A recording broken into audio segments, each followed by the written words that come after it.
کے رسول فرما رہے ہیں کہ جب بے نمازی میدان محشر میں آئے گا تو کیا ہوگا؟ اللہ اکبر، اللہ اس سے سختی سے حساب لے گا۔ اللہ نرمی سے لے تو بھی ہم حساب نہیں دے سکتے، سختی سے لے گا تو کیا جواب دیں گے؟ کہاں سے لائیں گے وہ طاقت اپنے منہ میں کہ زنا کے بارے میں اللہ کو بتائیں گے، اللہ اکبر، چوریوں کے بارے میں اللہ کو بتائیں گے، غیبتوں کے بارے میں اللہ کو بتائیں گے، عورتوں پہ پاپ کی نظریں کرتے تھے یہ اللہ کو بتائیں گے، جوا کھیلتے تھے اللہ کو یہ بتائیں گے، سٹے کے دھندے کرتے تھے اللہ کو یہ بتائیں گے، اللہ اکبر، اللہ، کوئی اپنی ماں پہ ظلم کرتا تھا اللہ کو یہ بتائیں گے، زکاتیں ہڑپ کر جاتے تھے اللہ کو یہ بتائیں گے، اللہ اکبر، اپنی تنہائیوں میں زنا کی گندی فلمیں دیکھتے تھے اللہ کو یہ بتائیں گے۔ کیا جواب دو کہ اللہ کے بندو اللہ کی بارگاہ میں؟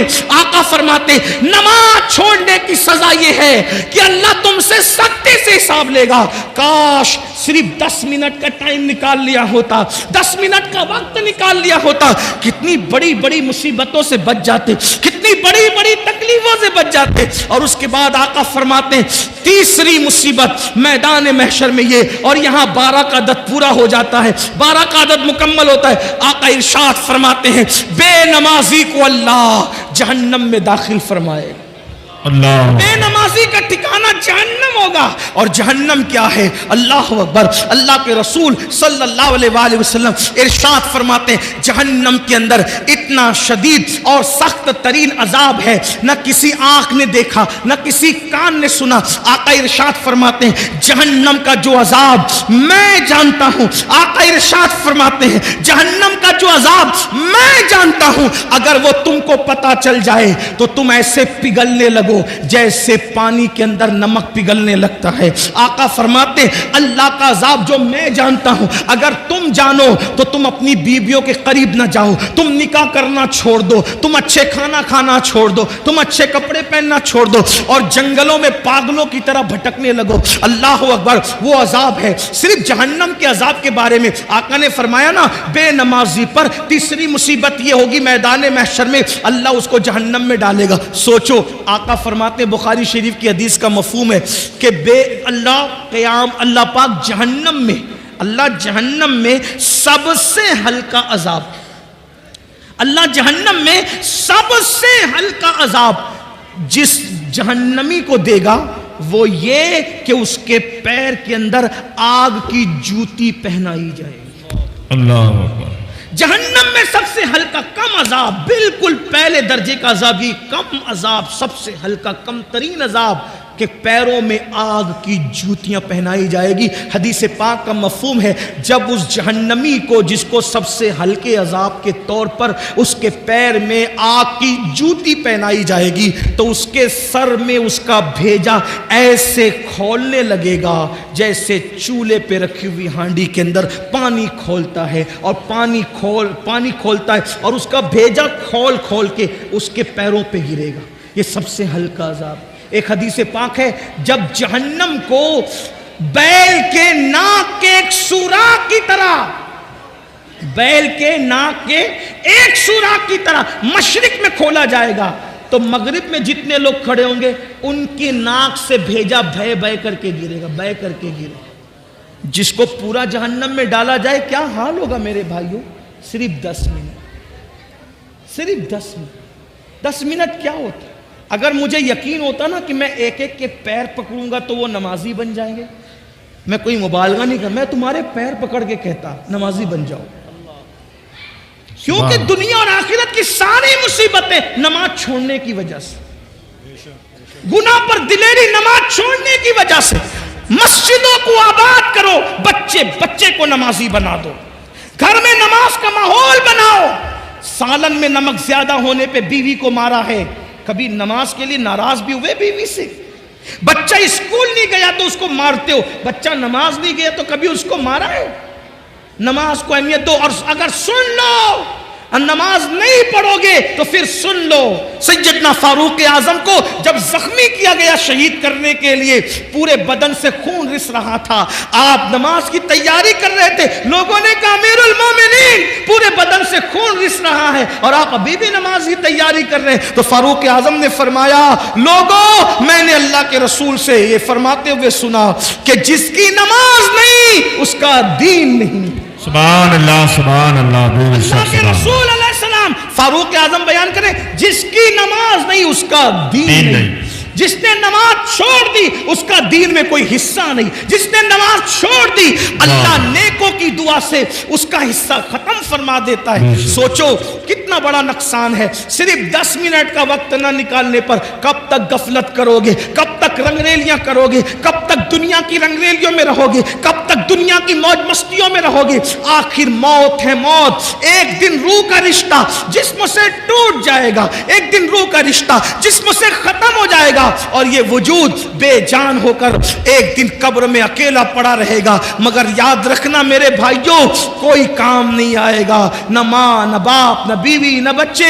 عمل کرو عمل۔ اللہ کے رسول علیہ السلام نے اپنے خاندان کے لوگوں سے کہا تھا اے بنو ہاشم عمل کرنا عمل، اس لیے کہ جس کو نسب نے پیچھے کر دیا، جس کو عمل نے پیچھے کر دیا اس کو نسب آگے نہیں کر سکتا۔ آقا نے فرمایا جس کو عمل نے پیچھے کر دیا اس کو نسب آگے نہیں کر سکتا۔ ایسا نہ ہو کہ لوگ عمل لائیں اور تم صرف نسب لے کر آؤ۔ اللہ اللہ بنو ہاشم نے پھر حضور کی بات پر اتنا عمل کیا کہ ہر دور میں سب سے زیادہ اگر بعمل کوئی دیکھا گیا تو نبی کا گھرانہ دیکھا گیا۔ سیدہ فاطمہ الزہرا کو دیکھو، سیدہ فاطمہ الزہرا کو دیکھو، نبی کی سگی شہزادی ہے، لوگ سوتے ہیں فاطمہ الزہرا ایک ایک سجدے میں پوری رات گزار دیتی ہے۔ پھر اس کے بعد آپ دیکھو اما عائشہ صدیقہ رسول اللہ کی پیاری زوجہ ہے، اللہ اللہ جب راتوں کو عبادت کے لیے کھڑی ہوتی تو جہنم کے عذاب کو یاد کر کے اتنا روتی کہ صبح کو آپ کا دوپٹہ ایسے نچوڑا جاتا جیسے دھو کر پانی نچوڑتے ہیں، ویسے اما عائشہ کے آنسو نچوڑے جاتے، اتنا روتی تھی رسول اللہ کی پیاری زوجہ ہے۔ اس کے بعد امام حسن کو دیکھ لیں، امام حسین کو دیکھ لیں، مولا علی کو دیکھ لیں، غوث پاک کو دیکھیں۔ پھر 40 سال تک عشاء کے وضو سے فجر پڑھنے والی ذات نبی کے خاندان میں ملے گی۔ سرکار غوث اعظم 40 سال تک معمول رہا عشاء کے وضو سے اپنے فجر کی نماز پڑھی، پوری رات عبادت کرتی۔ سرکار غریب نواز 97 سال کی عمر پائی، اول کے 27 سال دن کو بھی کبھی سو لیتے تھے، کبھی رات کو بھی سو لیتے تھے، آخری کے 70 سال نہ دن کو سوئے نہ رات کو سوئے۔ بابا کتب کہتے ہیں ہم نے غریب نواز کو کبھی سوتے نہیں دیکھا، ہمیشہ عبادت میں دیکھا۔ یہ وہ لوگ ہیں جن پر مسلمان ناز کرتے، جن پر اہل اسلام ناز کرتے ہیں، ان کی عبادتیں یہ اور اپنے اعمال دیکھو۔ ہم گھمنڈ میں، ہم تکبر میں کہ ہم جنت میں جائیں گے۔ مجمع الزوائد کی روایت ہے اللہ کے رسول علیہ السلام نے فرمایا جو اپنے آپ کو قطعی اور یقینی جنتی کہے میں محمد اعلان کرتا ہوں کہ وہ جہنم میں جائے گا۔ سبحان اللہ، صلی اللہ علیہ وسلم۔ نعرہ تکبیر، نعرہ رسالت، علماء اہل سنت بہاری طیبہ کانفرنس جشن دستار بندی علامہ سید امین القادری صاحب کے بلا۔ اللہ کے رسول صلی اللہ علیہ وآلہ وسلم نے فرمایا بے نمازی کو تیسری مصیبت میدان محشر میں آئے گی کہ اللہ اس کو جہنم میں ڈالے گا، اس کا ٹھکانہ جہنم ہوگا۔ نہیں برداشت کر سکتے جہنم کی آگ کو، جہنم کی جب آگ جلتی ہے نا، آگ جو جلتی ہے اس میں روشنی ہوتی، جہنم کی آگ میں روشنی بھی نہیں ہے، اندھیرا ہی اندھیرا ہے، تاریکی ہی تاریکی۔ اور اللہ کے رسول صلی اللہ علیہ وآلہ وسلم فرماتے ہیں دنیا کی آگ سے 70 درجہ زیادہ، 70 درجہ دنیا کی آگ سے 70 درجہ زیادہ جہنم کی آگ ہے۔ اور یہ جہنم کی آگ کیا ہے؟ علامہ فقی ابو اللہ سمرقندی رحمت اللہ علیہ لکھتے ہیں یہ آگ کے بارے میں کہ جب دنیا کے اندر آگ لانا ہوا تو 70 مرتبہ رحمت کے پانی سے جہنم کی آگ کو دھویا گیا اور پھر آگ لے کر کے ایک پہاڑ پہ رکھی گئی۔ جب وہ آگ پہاڑ پہ رکھی گئی تو پہاڑ جل گیا اور وہ آگ جہاں سے آئی تھی جہنم سے واپس چلی گئی۔ وہ آ کر پہاڑ کو جلا کر واپس گئی، یہاں رہ نہیں گئی، آ کر پہاڑ کو جلا کے واپس گئی تو پھر پتھروں میں اور لکڑیوں میں آگ پیدا ہو گئی۔ آپ بتائیں 70 بار رحمت کے پانی سے دھل کر کسی پہاڑ پر پڑ جائے تو اس آگ کی حرارت اور تپش کا یہ عالم ہے، تو وہ جو جہنم کی ڈائریکٹ آگ اس دنیا کی آگ سے ان 70 درجہ زیادہ وہ آگ ہے۔ اور پھر وہاں کیا ہے؟ صرف آگ ہی نہیں ہے، بلکہ اللہ کے رسول علیہ السلام فرماتے ہیں وہاں جہنمیوں کا کھولتا کھولتا پیپ ہے جسے آب حمیم کہا جاتا ہے۔ جہنم کا کھولتا ہوا پیپ ہے، پیپ، وہ جہنمیوں کو پلایا جائے گا، تھوڑ کھلایا جائے گا۔ اسی طریقے سے اللہ کے رسول صلی اللہ علیہ وآلہ وسلم ارشاد فرماتے ہیں جہنم میں کنواں ہے جس کو جب الحزن کہتے ہیں، یہ غم کا کنواں ہے، غم کا کنواں۔ اس کا حال یہ ہے، اللہ اکبر، اس کنویں کے اندر جو بچھو ہے، اللہ کے رسول علیہ السلام ارشاد فرماتے ہیں اس جب الحزن جہنم کے کنویں کے اندر جو بچھو ہے وہ بختی اونٹ کی طرح موٹے موٹے ہیں۔ اور وہ کس کے لیے؟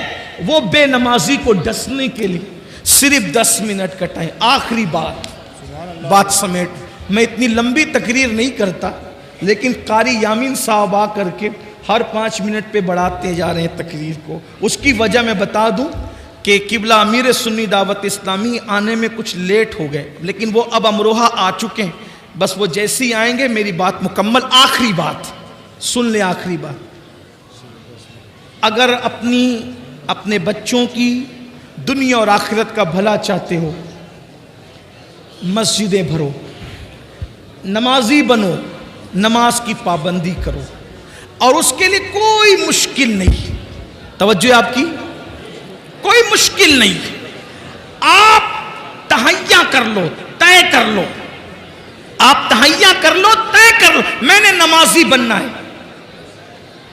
آپ جب دل میں پکا ارادہ کر لو گے کہ میں نے نمازی بننا ہے، ایک وقت تو تم پکا ارادہ کرو، اللہ پاک اپنے بندوں کے ساتھ گمان کے ساتھ فیصلہ فرماتا ہے۔ بندہ جیسا گمان کرتا ہے اللہ اس کے مطابق فیصلہ فرماتا ہے۔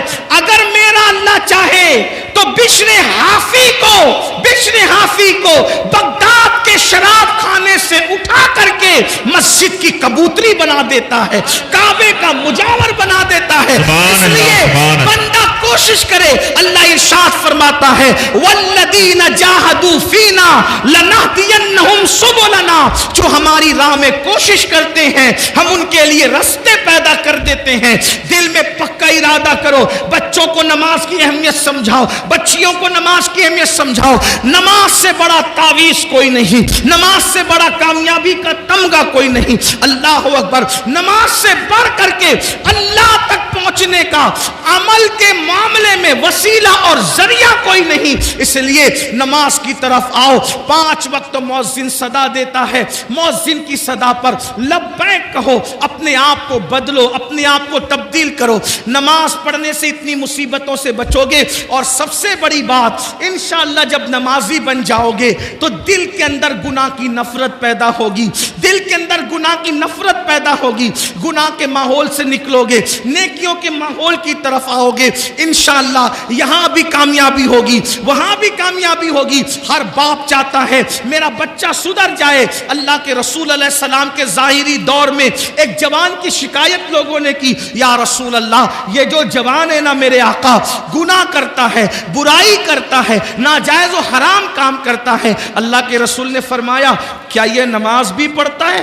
کیا یہ نماز بھی پڑھتا ہے؟ صحابہ نے عرض کی ہاں آقا وہ نماز بھی پڑھتا ہے۔ سرکار نے ارشاد فرمایا صلی اللہ علیہ وآلہ وسلم اگر یہ نماز پڑھتا ہے تو انشاءاللہ ایک دن اس کی نماز اس کو گناہ سے روک لے گی۔ چند دن بھی نہ گزرے تھے کہ وہ بندہ نماز کی برکت سے گناہ سے رک گیا۔ فاروق اعظم کے دور کا واقعہ ہے، ایک نوجوان ایک لڑکی پر فریبتہ ہو گیا، ایک نوجوان ایک لڑکی پر عاشق ہو گیا، اس لڑکی سے آنکھیں چار ہوئی، اس نے اس لڑکی سے کہا اے لڑکی میں تجھ سے محبت کرتا ہوں، تجھ سے پیار کرتا ہوں، کیا تو میرے ساتھ شادی کرے گی؟ اس لڑکی نے کہا کیوں نہیں، بالکل کریں گے، آپ ہم سے محبت کرتے ہیں، ہم آپ کے ساتھ ساتھ شادی کرنے کے لیے تیار ہے، لیکن ایک شرط ہے۔ لڑکے نے کہا کیا شرط ہے؟ لڑکی نے کہا امیر المومنین سیدنا فاروق اعظم کی اقتداء میں 40 دن تک کے تمہیں نماز با جماعت ادا کرنا ہے۔ اگر تم 40 دن تک با جماعت نماز پڑھو گے